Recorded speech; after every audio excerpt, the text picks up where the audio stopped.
Hello everyone, welcome back to our series on how to buy a house in India, जिसमें हम घर खरीदने के सभी एस्पेक्ट्स को डिटेल में कवर कर रहे हैं।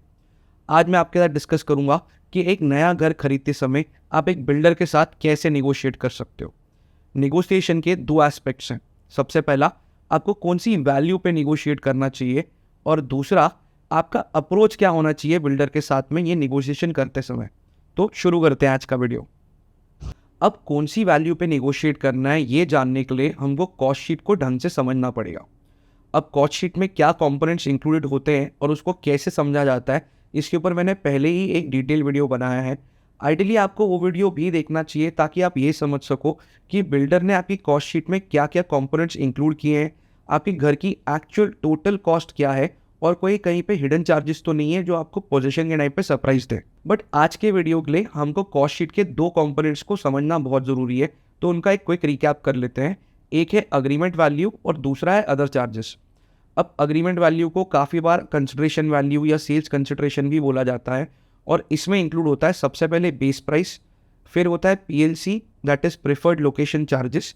पीएलसी हो सकती है आपकी व्यू पीएलसी, जैसे city facing, park facing, green facing, या कॉर्नर पीएलसी, या फिर फ्लोर पीएलसी कि आप कौन से फ्लोर पे घर लेना चाहते हो।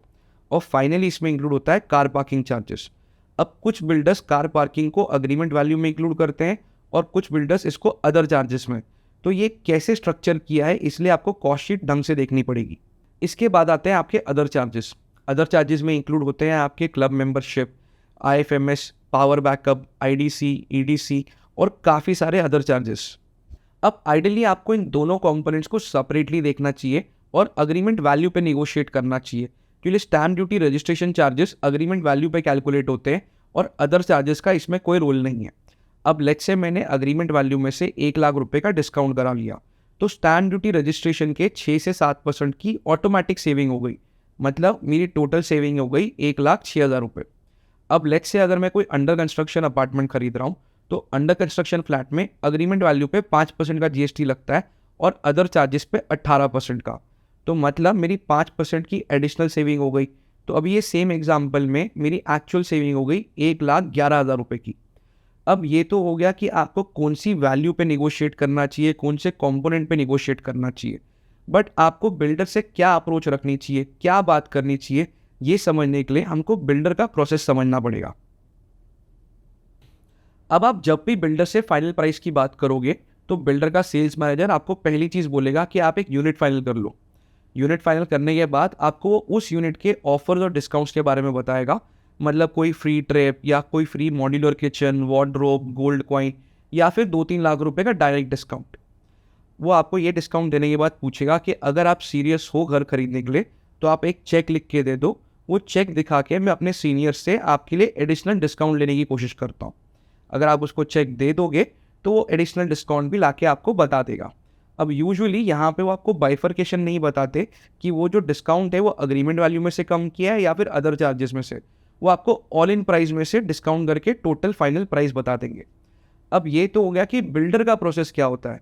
अब इस प्रोसेस के अंदर आपकी अप्रोच क्या होनी चाहिए। अब जब सेल्स मैनेजर आपको बोलता है कि आप एक यूनिट फाइनल कर लो, तो इस स्टेज पे आपको आइडियली एक नॉन पीएलसी यूनिट फाइनल करना चाहिए। एक ऐसा यूनिट जिसमें कोई भी एडिशनल चार्जेस इन्वॉल्व नहीं है। चाहे आपको कोई पीएलसी वाला यूनिट पसंद आया हो, बट अगर आप एक बेटर डील निगोशिएट करना चाहते हो, तो आपको सेल्स मैनेजर को बोलना होगा कि मुझे ये पर्टिकुलर नॉन पीएलसी यूनिट ही पसंद आया है। आप उस यूनिट के लिए एक चेक लिख के दिखा दो, ताकि वो अपने सीनियर्स से अप्रूवल लेके आपके लिए एक बेस्ट डील निकाल सके।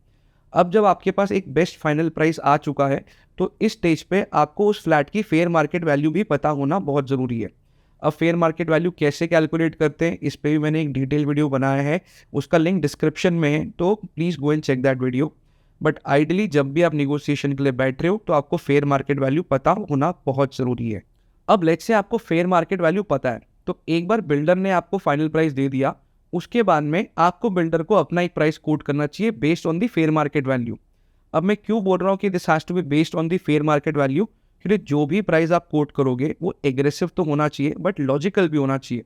अगर गैप बहुत बड़ा है और आपने कोई इलॉजिकल प्राइस कोट कर दिया, तो सेल्स मैनेजर को लगेगा कि आप सीरियस नहीं हो, और वो टोटली डिसइंटरेस्टेड हो जाएगा और वो किसी सीनियर से कोई डिस्काउंट के बारे में बात नहीं करेगा। तो उसको लगना चाहिए कि आप सीरियस बायर हो और जो प्राइस आपने कोट किया है वो शायद से अचीवेबल है।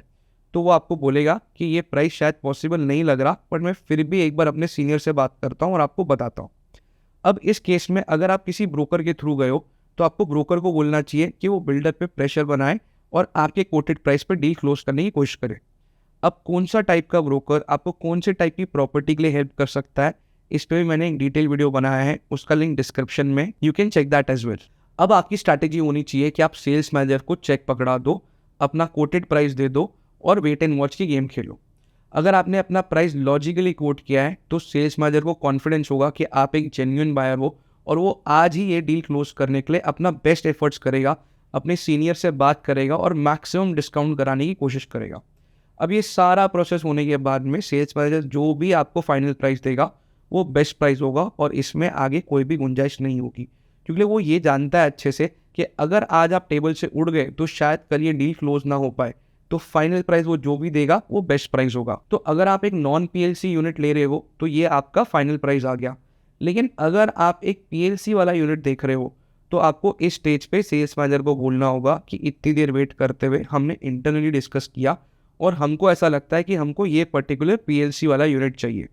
अब आप बोलोगे कि इतनी देर से हम नॉन पीएलसी वाले यूनिट पे निगोशिएट कर रहे थे, अब हम अचानक से पीएलसी वाला यूनिट क्यों मांग रहे हैं? तो इसके पीछे एक लॉजिक है। बिल्डर को अच्छे से पता है कि पीएलसी वाले यूनिट प्रीमियम यूनिट है और ये आसानी से बिक जाएंगे और लोग इसके लिए एडिशनल पैसे दे देंगे, तो वो प्रीमियम यूनिट्स पे कभी भी ज़्यादा डिस्काउंटिंग नहीं करते, ज़्यादा निगोशिएट नहीं करते।